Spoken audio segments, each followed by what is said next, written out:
Awamu ya kwanza ya mradi huu tayari miundombinu kwa ajili ya uchimbaji wa kina cha maji imepatikana na kazi hiyo inatarajiwa kuanza rasmi katika mwaka huu wa fedha mwaka wa fedha ujao 2026/27.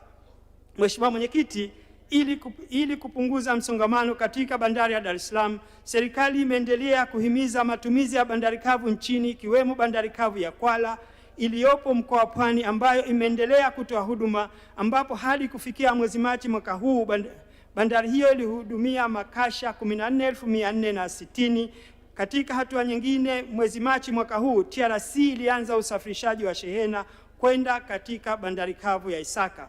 Mheshimiwa Mwenyekiti, serikali imeendelea kuboresha bandari katika maziwa makuu nchini ambapo hadi kufikia mwezi Machi mwaka huu uboreshaji wa bandari ya Bukoba na Kemondo umekamilika na uboreshaji wa bandari ya Mwanza North umefikia 75%. Serikali inaendelea na mradi wa uboreshaji wa bandari ya Kigoma ambao umefikia 13%. Kwa upande wa bandari ya Mbamba Bay umefikia 49%. Ushirikishwaji wa sekta binafsi katika shughuli za uendelezaji na uendeshaji wa bandari ya Dar es Salaam. Mheshimiwa Mwenyekiti, kama inavyokumbukwa, mwaka 2023 serikali ya awamu ya 6 chini ya uongozi mahiri wa Mheshimiwa Dr. Samia Suluhu Hassan, Rais wa Jamhuri ya Muungano wa Tanzania, ilifanya uamuzi wa kimkakati wa kushirikisha sekta binafsi katika shughuli za uendelezaji na uendeshaji wa bandari ya Dar es Salaam kwa lengo la kuongeza ufanisi, ushindani na tija katika utoaji wa huduma za kibandari nchini.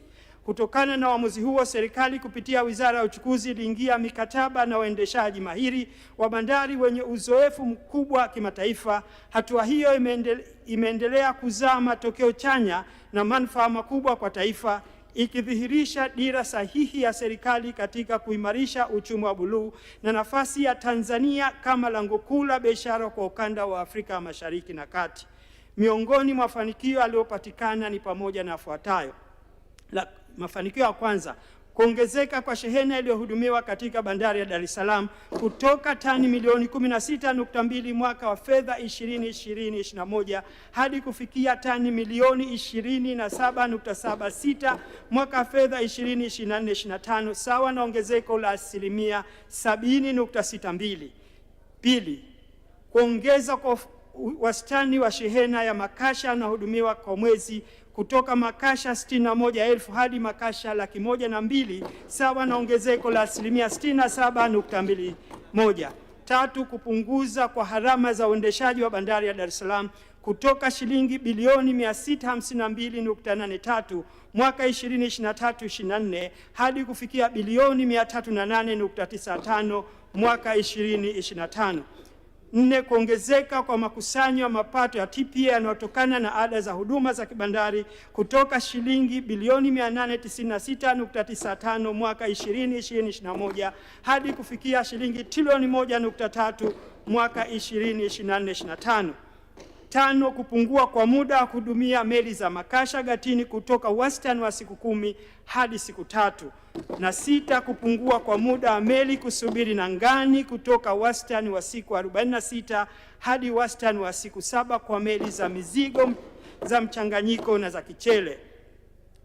Mheshimiwa Mwenyekiti, hatua za serikali za kukabiliana na ongezeko la shehena katika bandari ya Dar es Salaam.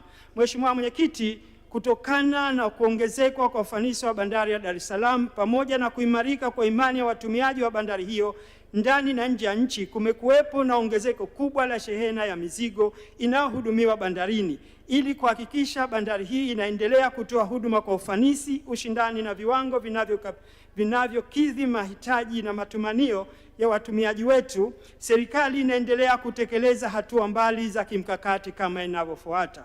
Ya kwanza, kukamilisha ujenzi wa reli ya kisasa SGR inayoingia moja kwa moja bandarini, yani Port Link, ambapo utekelezaji wake umefikia 99.7 na majaribio ya usafirishaji wa mizigo kwa reli hiyo yameanza na yanaendelea kwa muda.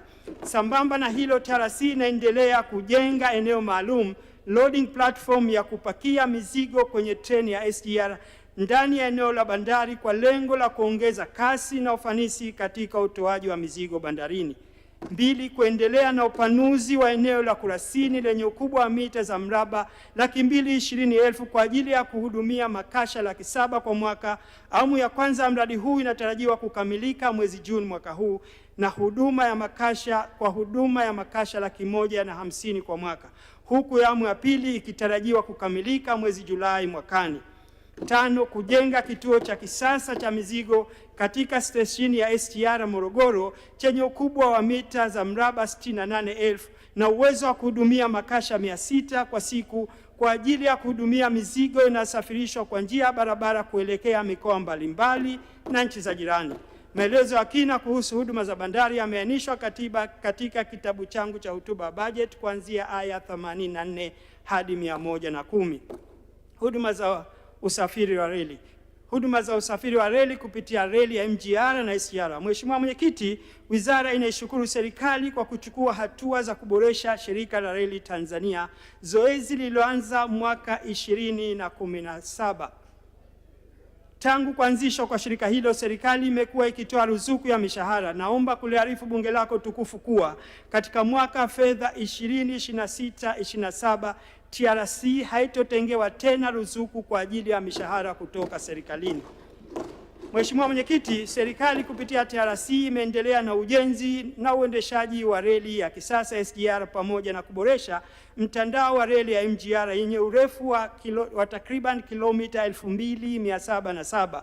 Ujenzi wa reli ya SGR unatekelezwa kwa awamu mbili ikihusisha kilomita 1219 za njia kuu kwa awamu ya kwanza kutoka Dar es Salaam hadi Mwanza na kilomita 1590 za awamu ya pili ikihusisha vipande vya Tabora Kigoma na Uvinza Msongati. Kukamilika kwa awamu hizi mbili za treni ya SGR kutaifanya Tanzania kuwa na mtandao mkubwa wenye jumla ya kilomita 2809 za reli ya SGR. Uendelezaji na uendeshaji wa reli ya kisasa SGR. Mheshimiwa Mwenyekiti, serikali kupitia TRC imeendelea na ujenzi wa reli ya SGR ambapo hadi kufikia mwezi Machi mwaka huu ujenzi wa kipande cha kwanza cha Dar es Salaam mpaka Morogoro na kipande cha pili Morogoro Makutopora umekamilika kwa sehemu kubwa. Aidha, TRC inaendelea na utoaji wa huduma za usafiri wa treni kwa vipande husika. Kwa kipande cha Mwanza Isaka ujenzi unaendelea na umefikia asilimia 68.77. Mheshimiwa Mwenyekiti, hadi kufikia mwezi Machi mwaka huu ujenzi wa SGR katika kipande cha 3 Makutopora Tabora na kipande cha 4 cha Tabora Isaka unaendelea ambapo kazi mbalimbali zinaendelea kutekelezwa. Kwa ujumla ujenzi wa vipande hivi umekuwa na changamoto kwa muda mrefu ambazo zisababisha utekelezaji wake kuwa na kasi ndogo. Hata hivyo, serikali imepata suluhisho la kukamilisha ujenzi wake kwa kupata mkopo wenye masharti nafuu wa thamani ya dola za Kimarekani bilioni 1.277 sawa na takriban shilingi trilioni 3.32. Usafirishaji wa abiria na mizigo kwa reli ya SGR na MGR. Mheshimiwa Mwenyekiti, serikali kupitia TRC imeendelea na usafirishaji wa abiria kati ya Dar es Salaam na Dodoma kupitia reli ya SGR. Usafirishaji kupitia reli hiyo umezidi kuimarika ambapo katika kipindi cha Julai mwaka 2025 hadi Machi mwaka huu jumla abiria milioni 2.51 walisafirishwa ikilinganishwa na abiria milioni 2.05 waliosafirishwa katika kipindi kama hicho cha mwaka fedha 2024/25 sawa na ongezeko la asilimia 22.40. Mheshimiwa Mwenyekiti, katika kipindi cha Julai mwaka jana hadi Machi mwaka huu TRC ilisafirisha jumla tani 102,452 za mizigo ikiwa ni utekelezaji wa ahadi ya serikali ya kuanza usafirishaji wa mizigo kupitia reli ya SGR. Mheshimiwa Mwenyekiti, katika hatua za kuunganisha miundombinu ya reli ya SGR na MGR, serikali imeendelea na uunganishaji wa reli hizo katika eneo la Ruvu ili kuwezesha usafirishaji wa mizigo kutoka bandari za Dar es Salaam na Tanga ambapo utekelezaji wake umefikia asilimia 85. Aidha, ujenzi wa kuunganisha reli ya MGR na SGR unaendelea katika eneo la Bahi kwa lengo la kuwezesha uhamishaji wa mizigo yani transshipment kati ya reli hizo mbili na unaendelea vizuri. Mheshimiwa Mwenyekiti, serikali inaendelea kuboresha reli ya MGR kwa kubadilisha reli nyepesi na kuweka reli nzito pamoja na kuongeza uwezo wa madaraja. Ukarabati huo unaendelea kupitia mfuko wa reli ambapo hadi kufikia mwezi Machi mwaka huu kipande cha Kaliua Mpanda kilikuwa kimekamilika kwa asilimia 32.72. Mheshimiwa Mwenyekiti, kukabiliana na mafuriko yanayoathiri reli ya MGR katika eneo la Kilosa Kidete Igandu, serikali imekamilisha ujenzi wa njia ya reli yenye urefu wa kilomita 6.2 na daraja katika eneo la Godegode Gulwe ambalo ujenzi wake umefikia asilimia 99. Aidha, serikali kupitia mradi wa TRIP namba 2, Wizara ya Uchukuzi kwa kushirikiana na wadau mbalimbali itaendelea maandalizi ya ujenzi wa mabwawa 6 katika mto wa Kinyasungwe. Mabwawa haya yatapunguza mafuriko na kuboresha uendeshaji wa reli mwaka mzima. Huduma za usafiri kupitia reli ya TAZARA. Mheshimiwa Mwenyekiti, serikali ya Tanzania na Zambia zimeendelea kushirikiana katika kusafirisha mizigo na abiria kwa kutumia mamlaka ya reli ya Tanzania na Zambia, yani TAZARA. Lakini kwa muda mrefu reli hii imekuwa na ufanisi mdogo kutokana na uchakavu wa miundombinu na uhaba wa vitendea kazi. Mheshimiwa Mwenyekiti, utakumbuka kuwa Mheshimiwa Rais wa Jamhuri ya Muungano wa Tanzania, Mheshimiwa Dr. Samia Suluhu Hassan, katika hotuba yake wakati wa kufungua rasmi Bunge la 13 tarehe 14 Novemba mwaka jana, aliliarifu bunge lako tukufu kuwa serikali yake kwa kushirikiana na nchi mwanahisa yaani Zambia imeanza mkakati mahususi wa kufanya maboresho makubwa ya reli ya TAZARA. Napenda kuliarifu bunge lako tukufu kuwa uzinduzi wa mradi wa kufufua wa reli ya TAZARA ulifanyika mwaka jana tarehe 20 Novemba jijini Lusaka huko Zambia. Uzinduzi huo ulifanyika kufuatia serikali ya Jamhuri ya Muungano wa Tanzania na serikali ya Jamhuri ya Zambia mnamo tarehe 29 Septemba mwaka jana kusaini mkataba wa uendeshaji yani concession agreement na kampuni ya CCECC kutoka China kwa ajili ya kuboresha reli ya TAZARA.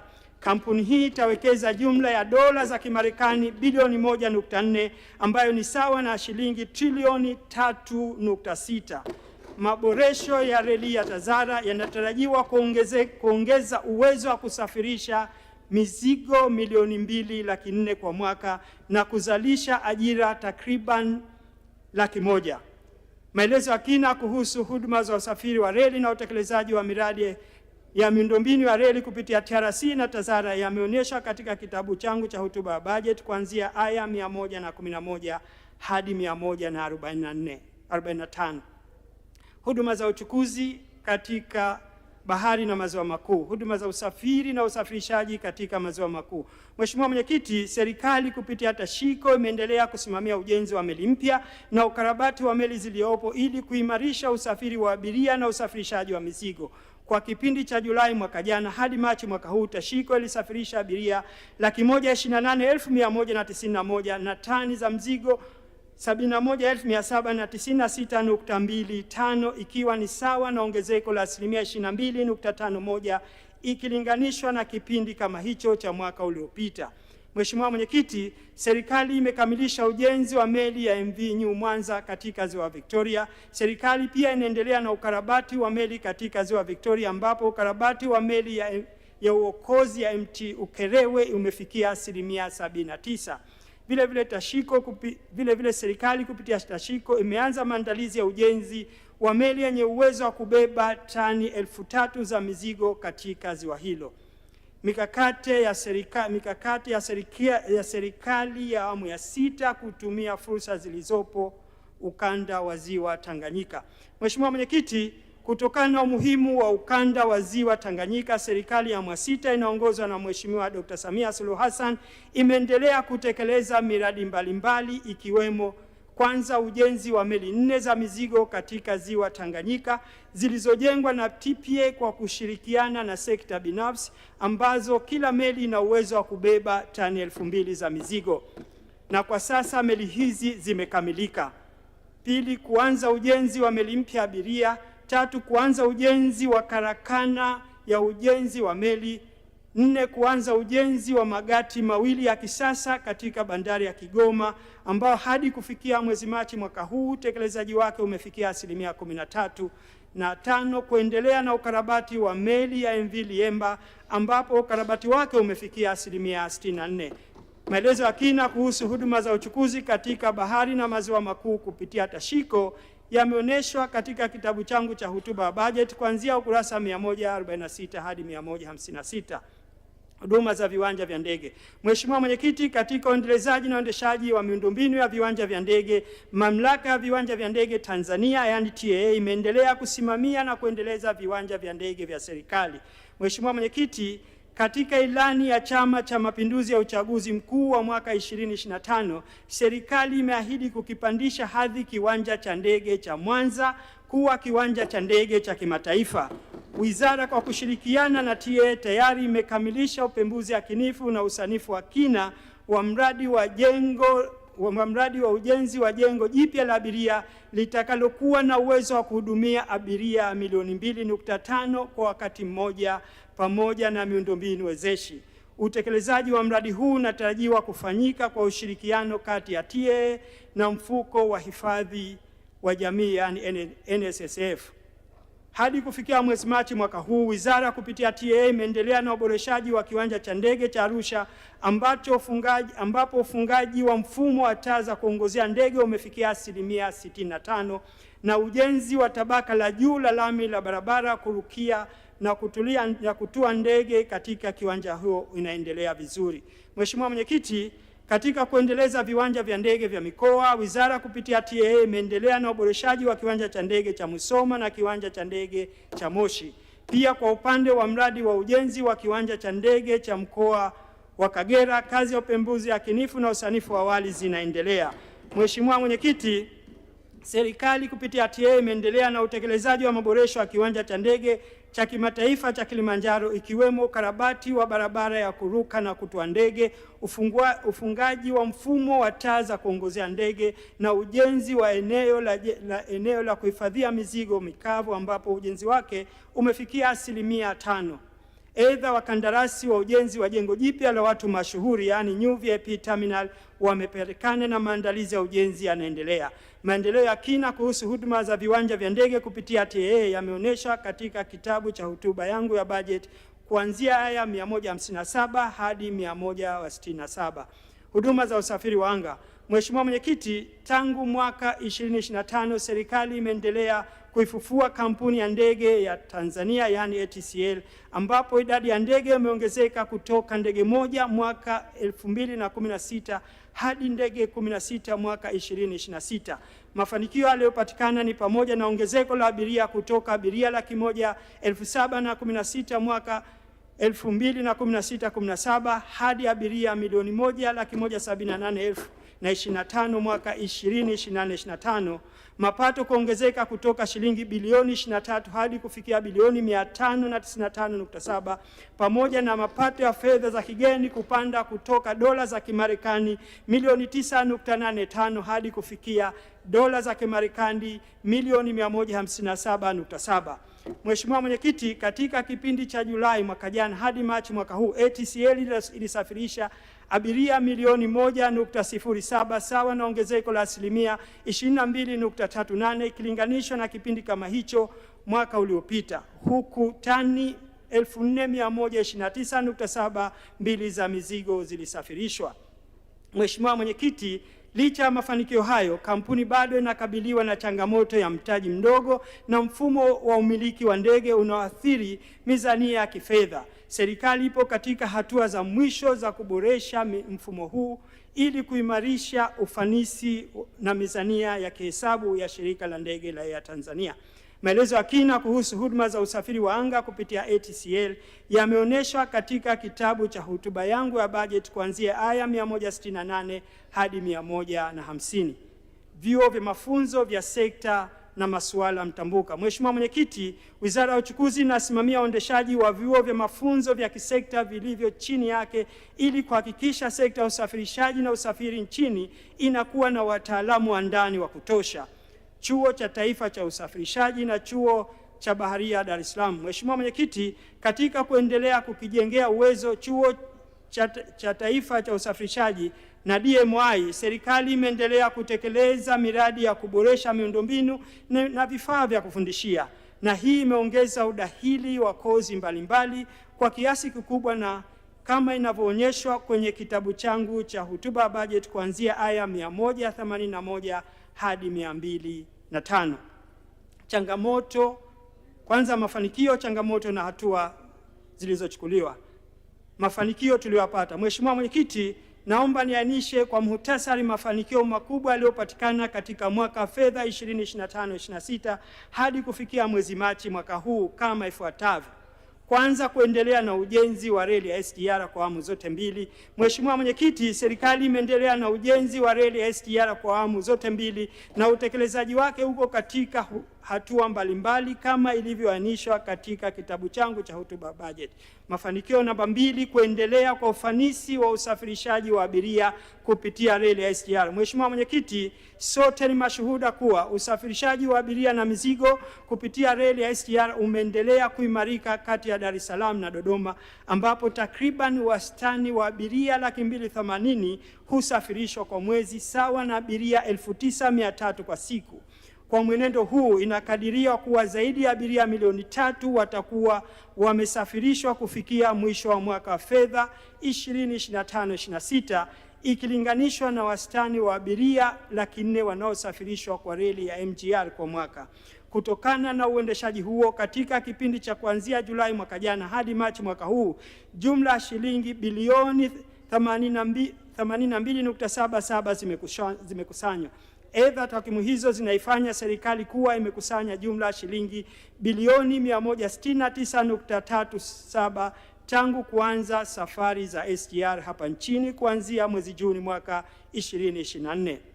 Mafanikio namba 3, kuanza usafirishaji wa mizigo kwa reli ya SGR. Mheshimiwa Mwenyekiti, katika hotuba yangu ya mwaka 2025/26 niliahidi kuanza huduma za usafirishaji wa mizigo kupitia reli ya SGR. Napenda kuliarifu bunge lako tukufu kuwa mwezi Juni mwaka jana TRC ilianza rasmi usafirishaji wa mizigo kupitia reli ya SGR kati ya Dar es Salaam na Dodoma. Mafanikio namba 4, TRC kuanza kujiendesha bila ruzuku kutoka mfuko mkuu wa serikali. Mheshimiwa Mwenyekiti, napenda kuliarifu bunge lako tukufu kuwa kuanzia Januari mwaka huu TRC imefanikiwa kuanza kujitegemea kwa upande wa mishahara na matumizi mengineyo bila uwezeshaji kutoka mfuko mkuu wa serikali.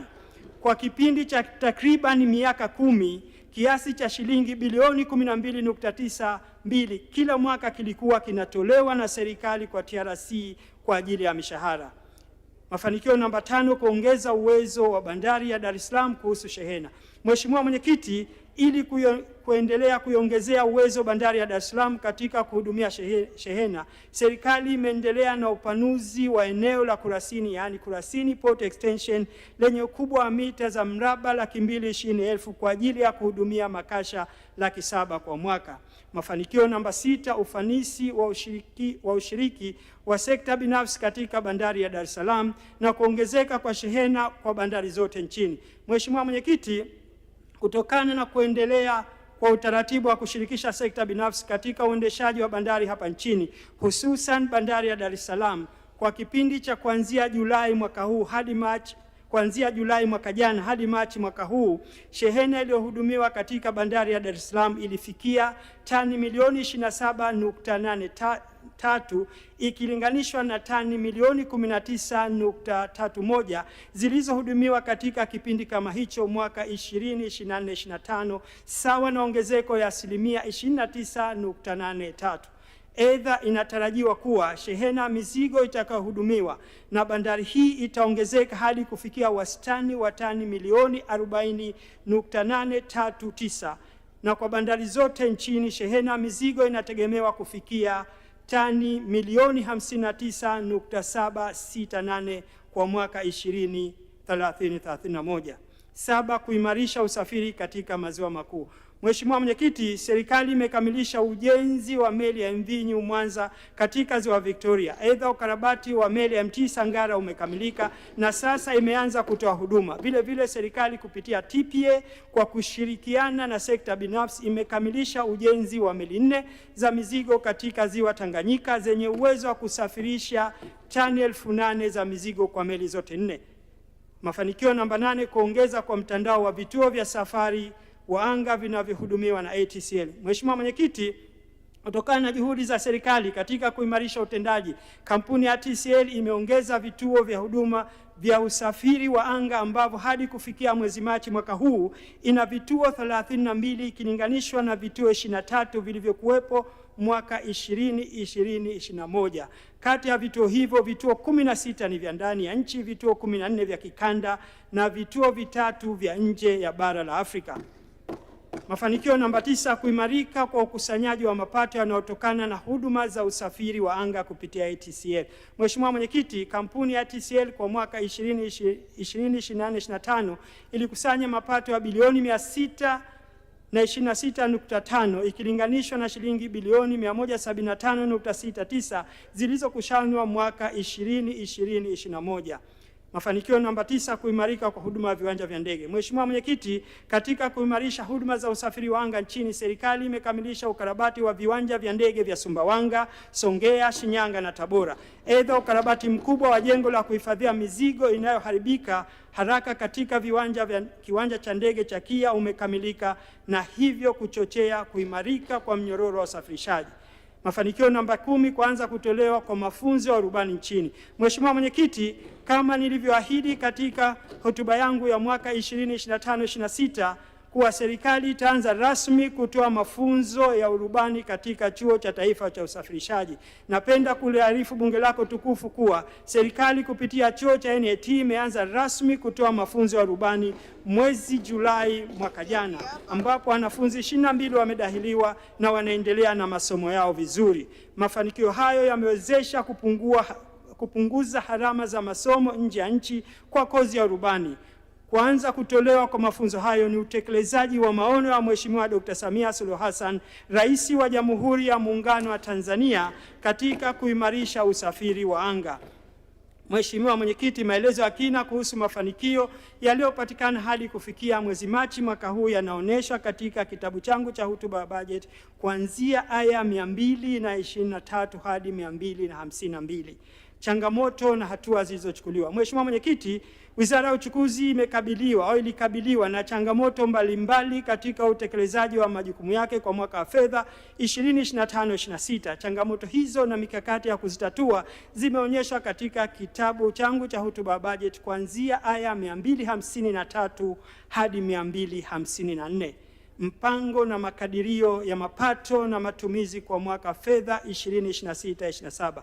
Mheshimiwa Mwenyekiti, katika mpango na bajeti ya mwaka fedha 2026-27, wizara imezingatia Dira 2050, ilani ya uchaguzi mkuu ya Chama cha Mapinduzi ya mwaka 2025, mpango wa taifa wa miaka mitano, mpango wa taifa wa mwaka 2026-27, mpango mkakati wa Wizara ya Uchukuzi wa miaka mitano, pamoja na maelekezo ya viongozi wakuu wa serikali. Mheshimiwa Mwenyekiti, kwa mwaka fedha 2026-27, wizara ina vipaumbele mbalimbali kama ifuatavyo: kwanza, kuendelea na ujenzi na uendeshaji wa reli ya kisasa SGR. Pili, kuendelea na ukarabati na uboreshaji wa reli ya MGR na Tazara. Tatu, uboreshaji wa miundombinu na huduma katika bandari. 4, kuendelea na uboreshaji wa usafiri wa anga. 5, kuendelea na ujenzi na ukarabati wa meli. 6, kuendelea kuboresha huduma za hali ya hewa. 7, kuboresha udhibiti, ubora na usalama wa huduma za uchukuzi. Na 8, kuendelea na uboreshaji wa vyuo vya mafunzo hapa nchini vya sekta ya uchukuzi. Mheshimiwa Mwenyekiti, Wizara ya Uchukuzi fungu 62 katika mwaka fedha 2026-27 imetengewa jumla shilingi trilioni 2.872, ambapo kati ya fedha hizo shilingi bilioni 126.04 ni kwa ajili ya matumizi ya kawaida sawa na 4.38% ya bajeti, na shilingi trilioni 2.746 shilingi trilioni 2.746 ni kwa ajili ya utekelezaji wa mradi ya maendeleo sawa na 95.62%. Mheshimiwa Mwenyekiti, kati ya fedha zilizotengwa kwa ajili ya matumizi ya kawaida shilingi bilioni 1.135 ni kwa ajili ya mshahara ya watumishi na shilingi bilioni 25.906 ni kwa ajili ya matumizi mengineyo, yani OC, kwa wizara na taasisi zinazopokea ruzuku. Vile vile kati ya fedha zilizotengwa kwa ajili ya utekelezaji wa miradi ya maendeleo, shilingi trilioni 2.452 ni fedha za ndani na shilingi bilioni 294.18 ni fedha za nje. Vipaumbele na bajeti iliyotengwa katika mwaka fedha 26/27 vimeainishwa katika kitabu changu cha hotuba ya bajeti kuanzia aya 255 hadi 259. Miradi ya maendeleo itakayotekelezwa kwa mwaka fedha 2026/27.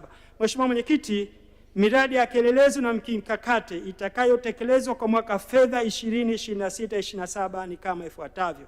Kwanza, kwenye eneo la miradi ya uboreshaji wa miundombinu ya bandari na huduma za usafiri majini.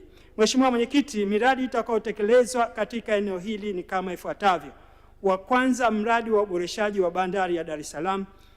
Miradi mingine itakayotekelezwa uboreshaji wa bandari itatekelezwa kupitia mapato ya ndani ya TPA, ikiwemo uboreshaji wa bandari za mwambao wa bahari ya Hindi ambazo ni bandari ya Bagamoyo, bandari ya Mtwara yani Kisiwa Mgao, na bandari ya Maziwa Makuu ambapo ni bandari ya Mwanza North, bandari ya Mbamba Bay, na mradi wa uboreshaji wa bandari ya Kigoma, na mradi wa ujenzi na ukarabati wa meli katika Maziwa Makuu.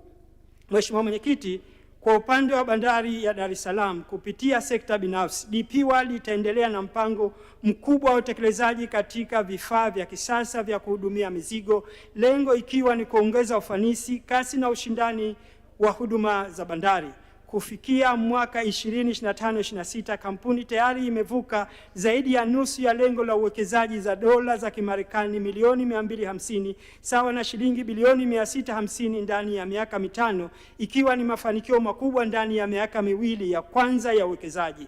Katika mwaka fedha 2026/27 maboresho yataendelea kupitia upanuzi wa miundombinu, uboreshaji wa mifumo ya utendaji na kuimarisha uwezo wa huduma za mizigo kwa viwango vya kisasa. Miongoni mwa mipango hiyo ni upanuzi wa mitambo ya kisasa ya upakiaji na upakuaji yani cranes, ujenzi wa mageti mawili yanayounganisha bandari na barabara ya Nelson Mandela, pamoja na uwekezaji katika mitambo ya kushushia shehena za kichele yani dry bulk utakaoongeza uwezo kwa 65% hadi kufikia takriban tani milioni 5.5. Aidha, uwezo wa kuhudumia mizigo mchanganyiko utaongezeka kwa 25%, huku sekta ya usafirishaji wa magari ikitarajiwa kukua kwa 30% kutokana na maboresho ya sera na miundombinu. Hatua hizi pia zitaongeza ufanisi wa bandari ya Tanga na Mtwara. Kwa ujumla, ifikapo mwaka 2028, sekta ya bandari inatarajiwa kuwa imepiga hatua kubwa ya mageuzi ikiwa na uwezo wa juu zaidi wa kuhudumia mizigo, kasi ya huduma na ushindani wa kimataifa, hivyo kuifanya Tanzania kuwa kitovu muhimu cha biashara katika ukanda mzima. Miradi ya kuboresha usafiri wa anga na hali ya hewa. Mheshimiwa Mwenyekiti, miradi hiyo ni pamoja na ununuzi wa ndege na uimarishaji wa kampuni ya ndege ya ATCL, ujenzi wa chuo cha usafirishaji, ujenzi, ukarabati na uboreshaji wa viwanja vya ndege vya Mwanza, Arusha, Mtwara, Serengeti, Kagera, Kilimanjaro na Julius Nyerere, na viwanja vya ndege vya mikoa ambavyo ni kiwanja cha Moshi, Lindi, Njombe, Musoma na Singida. Miradi ya uendelezaji wa miundombinu ya reli. Mheshimiwa Mwenyekiti, miradi itayotekelezwa kwenye eneo hili ni kama ifuatavyo. Kwanza, ujenzi wa reli ya SGR na ukarabati na uboreshaji wa reli za MGR na reli ya Tazara. Pili, ujenzi wa reli ya treni ya mjini katika jiji la Dar es Salaam ambapo upembuzi yakinifu utafanyika mwaka 2026/27, na mwisho ujenzi wa kituo cha kisasa cha mafunzo ya reli. Miradi ya uboreshaji wa vyuo vya mafunzo vya kisekta. Mheshimiwa Mwenyekiti, miradi itakayotekelezwa katika eneo hili ni pamoja na ujenzi wa miundombinu na ununuzi wa vifaa vya kufundishia katika Chuo cha Taifa cha Usafirishaji. Pili, mradi wa uanzishwaji wa kampasi ya Lindi katika sekta ya usafiri majini, mafuta na gesi, na mradi wa East Africa Skills for Transformation and Regional Integration. Maelezo ya kina kuhusu miradi itakayotekelezwa kwa mwaka fedha 2026/27 na fedha zilizotengwa kwa kila mradi yameainishwa katika kitabu changu cha hotuba ya bajeti kuanzia aya 260 hadi 286. Mheshimiwa Mwenyekiti, shughuli nyingine zitakazotekelezwa katika mwaka fedha 2026/27. Mheshimiwa Mwenyekiti, kazi nyingine zitakazotekelezwa na wizara kupitia mapato ya ndani ya taasisi zilizo chini ya wizara katika udhibiti, utoaji wa huduma za uchukuzi na masuala ya kisekta na mtambuka zimeainishwa katika kitabu changu cha hotuba ya bajeti kuanzia aya 287 hadi 314. Mheshimiwa Mwenyekiti, shukrani. Mheshimiwa Mwenyekiti, utekelezaji wa mpango wa bajeti ya wizara kwa mwaka fedha 2025/26 umeleta mafanikio makubwa. Mafanikio ambayo wizara imeyapata yasingaliwezekana kutokea bila ya ushauri na usimamizi wa bunge lako tukufu. Kutokana na mafanikio hayo, naomba nitoe shukrani za kipekee kwa Mheshimiwa Spika na waheshimiwa wabunge wenzangu kwa ushauri na michango yao ambayo imewezesha wizara kufikia mafanikio haya makubwa. Aidha, ninawashukuru wananchi na wadau wengine kwa kuendelea kutoa michango ya hali na mali katika utekelezaji wa miradi ya maendeleo pamoja na kuendelea kushirikiana na serikali katika kulinda miundombinu ya usafiri na usafirishaji ambayo serikali imewekeza kiasi kikubwa cha fedha za umma. Mheshimiwa Mwenyekiti, nichukue fursa hii kuwapongeza na kutambua michango iliyotolewa na viongozi wanaonisaidia katika utekelezaji wa majukumu ya wizara, kwa kuanzia na naibu waziri Mheshimiwa David Kihenzile na katibu mkuu Profesa Kahiarara. Vile vile nishukuru management ya wizara, wakuu wa taasisi za wizara pamoja na watumishi wote wa wizara na taasisi kwa juhudi zao katika utekelezaji wa majukumu ya wizara na taifa kwa ujumla. Mheshimiwa Mwenyekiti, kwa namna ya kipekee nishukuru taasisi na mashirika ya kitaifa na kimataifa ambayo wameshirikiana na wizara katika uendelezaji wa sekta ya uchukuzi hapa nchini. Ninaomba kutaja baadhi ya mashirika ya kitaifa kama ifuatavyo: mifuko ya hifadhi ya jamii ya NSSF na PSSSF, taasisi za kifedha za CRDB, NNB, Azania Bank, NBC na TCB na asasi mbalimbali za kiraia. Aidha, mashirika ya kimataifa na wadau wa maendeleo wanaoendelea kushirikiana na wizara ambao ni pamoja na Trademark Africa, shirika la bahari duniani, shirika la kimataifa la usafiri wa anga, shirika la hali ya hewa duniani, benki ya maendeleo ya Afrika, benki ya dunia, shirika la kimataifa la maendeleo la Japan yani JICA, shirika la kimataifa la maendeleo la Korea Kusini yani KOICA, Foreign Commonwealth and Development Office, shirika la maendeleo la Ufaransa, shirika la nchi zinazouza mafuta ya petroli nje ya nchi zao yani OPEC, jumuiya ya Umoja wa Ulaya, benki ya uwekezaji ya Ulaya, shirika la chakula duniani na shirika la biashara na maendeleo la Marekani. Mheshimiwa Mwenyekiti, wizara pia inashukuru ushirikiano kutoka nchi za kikanda kupitia Secretariat ya Jumuiya ya Afrika Mashariki na Secretariat ya Jumuiya ya Nchi za Kusini mwa Afrika yani SADC. Vile vile kutoka nchi za Urusi, Umoja wa Falme za Kiarabu, Uingereza, China, Sweden, Denmark, Korea Kusini, Jamhuri ya Czech na Uturuki.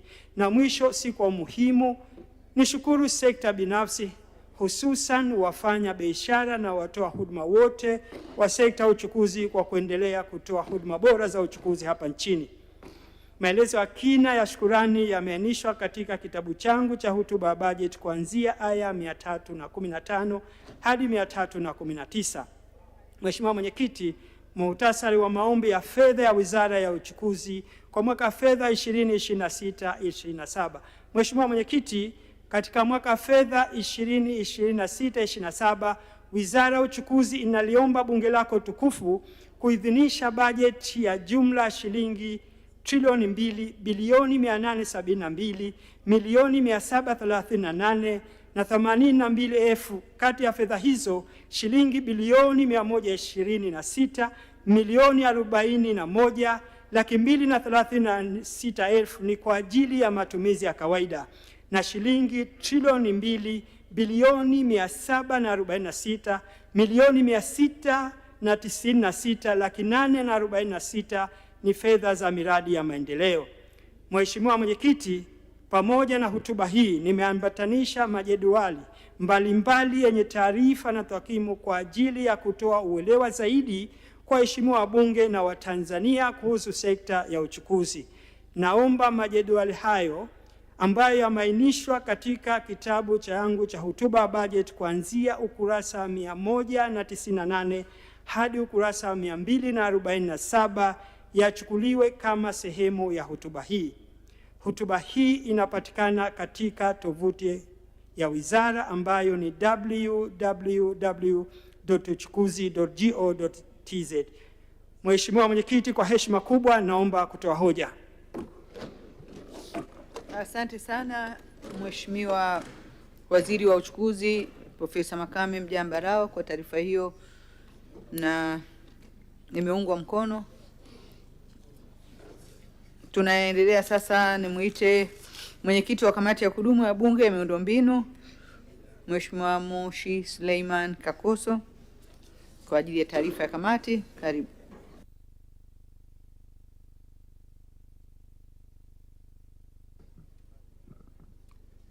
Mheshimiwa Mwenyekiti, ifuatayo ni taarifa ya kudumu ya Bunge ya miundombinu.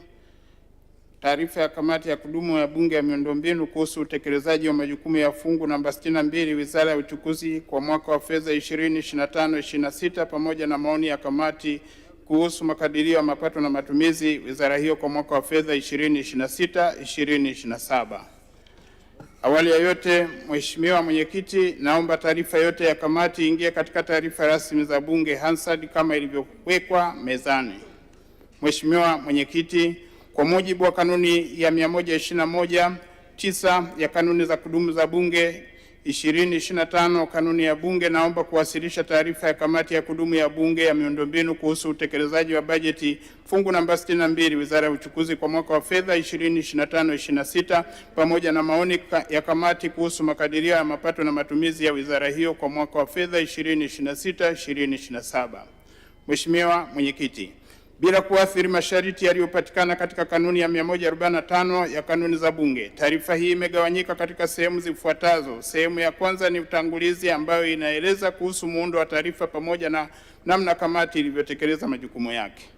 Namba 2, sehemu ya pili inahusu uchambuzi wa utekelezaji wa bajeti kwa mwaka wa fedha 2025/2026 kwa kutathmini uzingatiaji wa ushauri wa maoni ya kamati, makusanyo ya maduhuli, mwenendo na upatikanaji wa fedha na utekelezaji wa miradi ya maendeleo. Sehemu ya tatu inahusu uchambuzi wa makadirio ya mapato na matumizi kwa mwaka wa fedha 2026/2027 na sehemu ya 4 ni majumuisho ya maoni na ushauri wa kamati na sehemu ya 5 ni hitimisho. Mheshimiwa Mwenyekiti, uchambuzi wa utekelezaji wa bajeti ya mwaka wa fedha 2025/2026.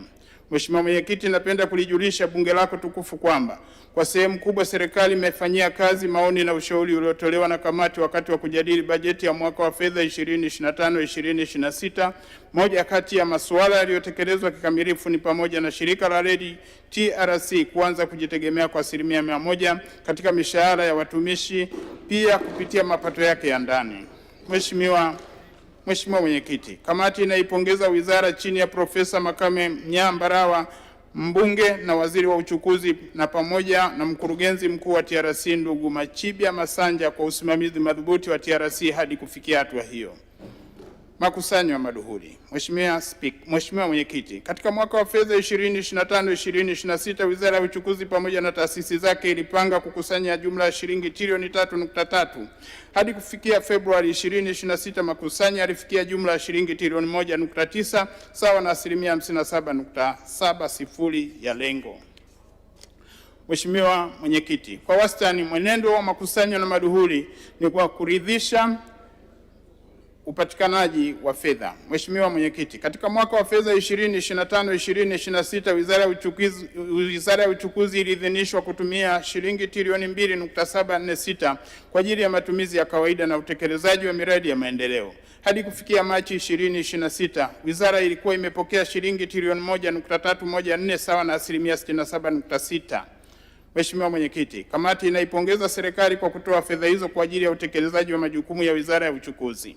Mheshimiwa Mwenyekiti, pamoja na pongezi hizo, Wizara ya Uchukuzi ilikuwa imepokea 47.11 tu ya bajeti kwa maendeleo hadi kufikia Machi 2026.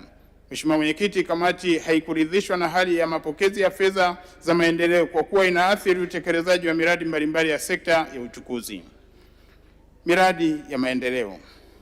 Mheshimiwa Mwenyekiti, kamati ilifanya ukaguzi wa miradi ya maendeleo iliyotengewa fedha katika mwaka wa fedha 2025-2026 mikoa ya Tanga, Dar es Salaam na Pwani kati ya tarehe 13 na 19 Machi 2026.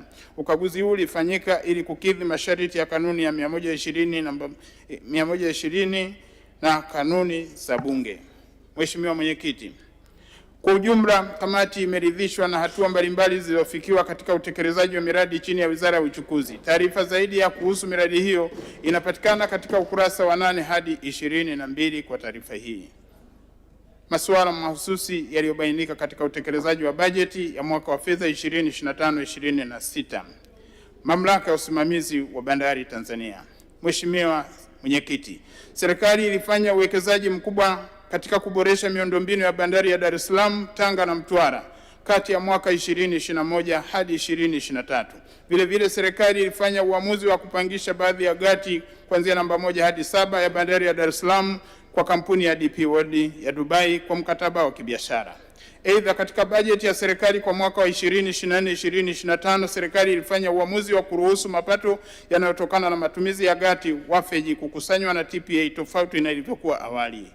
Mheshimiwa Mwenyekiti, hatua hizo zimechangia kuongeza ufanisi na tija katika matumizi ya bandari nchini na kuzifanya kuwa bandari kivutio katika ukanda wetu. Mathalan, katika bandari ya Dar es Salaam, shehena ya makasha iliyohudumiwa ndani ya miezi 9 ya mwaka 2025-2026 imefikia zaidi ya milioni 1.13 kutoka makasha 725,436 katika mwaka wa fedha wa 2020-2021. Kwa upande wa bandari ya Tanga, hadi Machi 2026 imehudumia shehena ya tani milioni 1.6, wakati katika miezi 12 ya mwaka wa fedha 2024-2025 bandari hiyo ilihudumia tani milioni 1.33. Vile bandari ya Mtwara katika eneo la Kisiwa Mgao itaanza kuhudumia shehena chafu ili kutunza mazingira ya bandari iliyopo Mtwara mjini.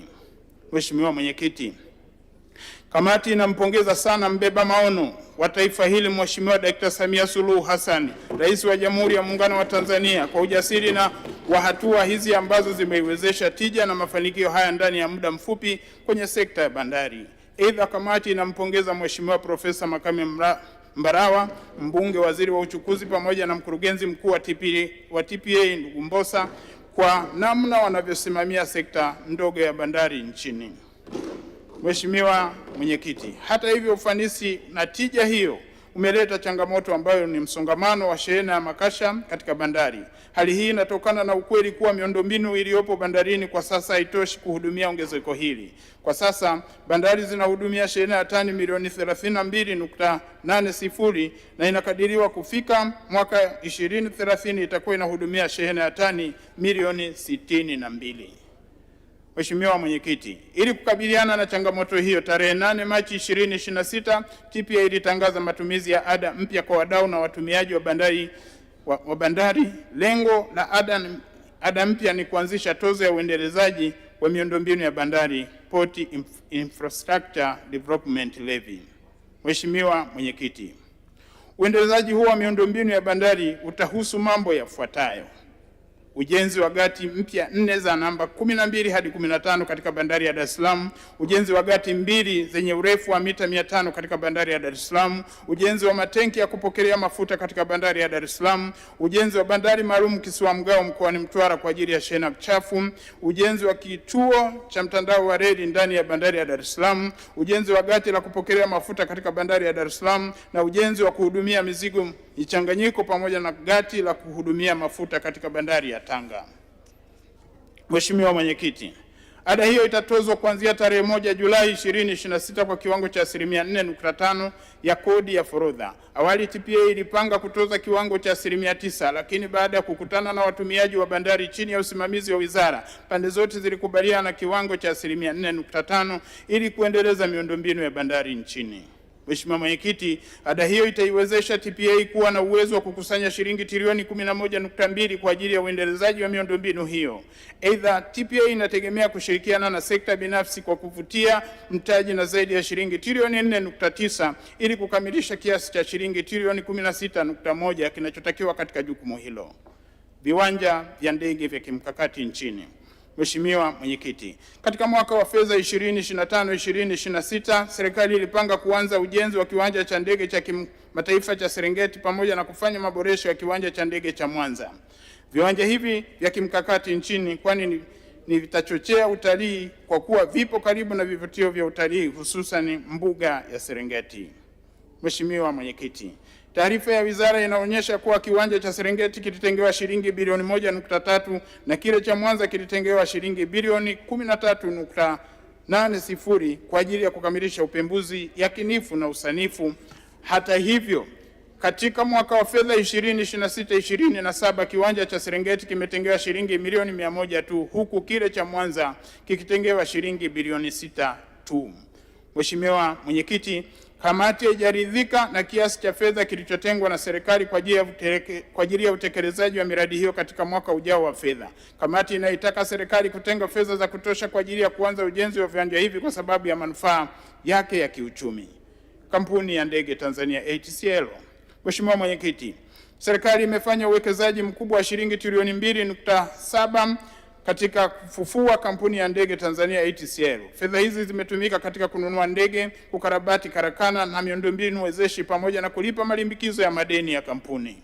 Mheshimiwa Mwenyekiti, uwekezaji huo umeiwezesha ATCL kuongeza mapato kufikia shilingi bilioni 595.7 kwa mwaka wa 2025 kutoka shilingi bilioni 175 kwa mwaka 2021 kupitia huduma za usafiri wa anga kwa vituo 15 ndani ya nchi na vituo 17 nje ya nchi.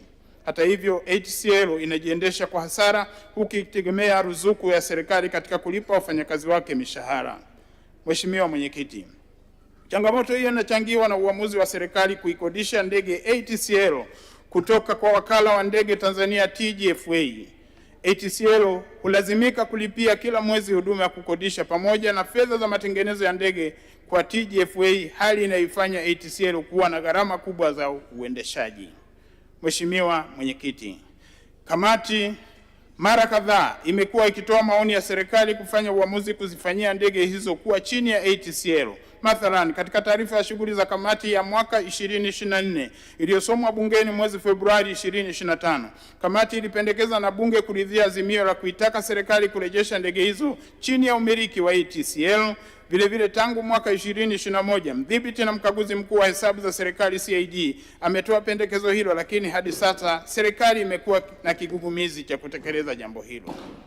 Mheshimiwa Mwenyekiti, kamati inaitaka kujua kwa nini hadi sasa serikali imeshindwa kutekeleza azimio hilo la bunge. Vile ndege hizo zikiwa mali ya ATCL ni mtaji katika mizania ya vitabu vya hesabu za ATCL, itaongeza na kuondokana na hasara ya kila mwaka kama inavyoripotiwa na CAG. Miundombinu ya huduma ya reli nchini. Mheshimiwa Mwenyekiti, huduma ya usafiri wa reli nchini inatolewa na TRC na TAZARA. Huduma hii inakabiliwa na changamoto ya uchakavu wa miundombinu ya reli, mabehewa na vichwa vya treni. Uwekezaji katika miundombinu hii unahitaji fedha nyingi ambazo kuendelea kutegemea mpango wa bajeti itachukua muda mrefu kuiboresha. Mheshimiwa Mwenyekiti, serikali imechukua hatua mbalimbali kwa ajili ya kuendelea kuboresha huduma hii muhimu kwa ukuaji wa uchumi wa nchi. Mathalan, tarehe 28 Aprili 2026 serikali ilisaini mkataba wa dola za Marekani bilioni 1.277 kwa ajili ya kuendeleza ujenzi wa reli wa SGR vipande vya Makutopora Tabora Isaka vyenye jumla ya kilomita 533. Mheshimiwa Mwenyekiti, kwa upande wa TAZARA, serikali imekamilisha hatua ya kuingia mkataba wa ufufuaji uboreshaji wa reli ya TAZARA. Mkataba huu ulisainiwa tarehe 29 Septemba 2025 kati ya serikali za Tanzania na Zambia kwa kushirikiana na kampuni ya CCC ya China. Utekelezaji wa mradi huu unatarajiwa kuanza Juni 2026 na utaongeza ufanisi katika usafirishaji wa reli na bandari ya Dar es Salaam.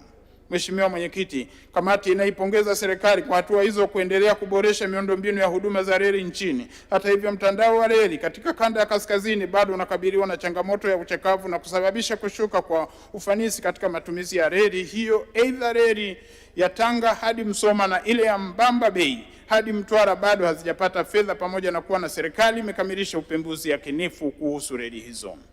Miundombinu ya usafiri wa majini. Mheshimiwa Mwenyekiti, Wizara ya Uchukuzi inahusika na usimamizi wa miundombinu ya usafiri katika bahari ya maziwa, ikiwa ni pamoja na meli na bandari zake kupitia taasisi za TPA, Tashiko na TASAC kama mdhibiti na usafiri wa majini. Huduma ya usafiri majini inakabiliwa na changamoto ya upungufu wa meli katika maziwa makuu, uchakavu wa bandari na maziwa makuu, pamoja na ajali ambazo wakati mwingine zinagharimu uhai wa watu. Mheshimiwa Mwenyekiti, serikali imeendelea kufanya uwekezaji mkubwa wa kukamilisha ukarabati wa meli za MT Sangara na kuendelea ukarabati wa MV Liemba ambayo imefikia 70%. Meli hiyo inatajwa kukamilika na kuanza kazi Julai 2026. Aidha, serikali imekamilisha ujenzi wa meli mbili za mizigo ambazo zinaweza kubeba tani 2000 kila mmoja. Mheshimiwa Mwenyekiti, serikali pia imeendelea kuchukua hatua za kuimarisha usalama wa usafiri na usafirishaji majini, ambapo kituo cha uokozi Search and Rescue Center kimejengwa katika Ziwa Victoria. Vile TASAC imekuwa ikishirikiana na taasisi zingine katika kufanya doria za usalama na ukaguzi wa vyombo vya majini.